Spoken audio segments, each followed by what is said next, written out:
Both Alexander teams had good weeks, and they both had a common victory, the Nelsonville York Buckeyes. So Maggie, Shandrick, and Josh Vermillion join me now. So guys, let's start with the girls. They lost to NY in overtime back in December. So how did they turn it around on Thursday? Well, Sean, the Lady Spartans lost to NY 59-54 the first time around. But this week, they weren't ready to let that happen again.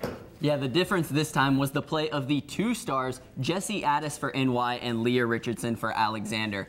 Addis knocked down 5 threes en route to 29 points the first time, but couldn't get her shot to fall Thursday as she shot just 3 for 7 from the free throw line. And for Richardson, she only added 4 points to her total from the first game, but the difference was her efficiency. Richardson scored 19 points Thursday night, but what really showed was her performance from the free throw line. She was almost perfect, making 13 out of her 14 attempts. Her ability to drive the lane and draw fouls allowed many opportunities for her to get to the free throw line. And on the other end of the court, Coach McKnight really emphasized the importance of shutting down Addis. He gave that role to junior guard Nicole Hundle, also known as Punky.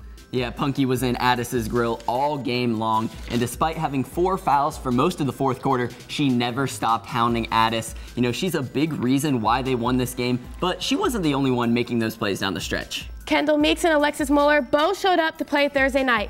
Meeks had no fear as she put up the big buckets down the stretch. And for Moeller, she was all over the court, chasing down loose balls and knocking down a three-pointer. Really clutch performances from both of them. So a good week for the girls and also the boys. They kept their winning streak going with 2 wins this week.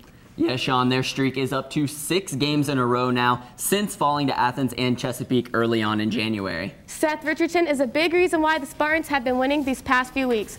Friday night against NY, all eyes were on him as he scored his 1,000th point on a pull-up jumper in the fourth quarter. Yeah, huge milestone there for Seth. But you know, he and Mason Chapman, they get all the headlines, but the combination of Jake Weaver, Corey Chapman, Shea Grigsby, and Chase Harris in the post opens up the outside for Mason and Seth. Against NY, Weaver and Corey Chapman really stood out as they combined for 21 points and 13 rebounds. You know, Sean, I think those two are going to be the big X factors moving forward this year. Yeah, I'm looking forward to see how these teams are going to do the rest of the year. Good stuff, guys.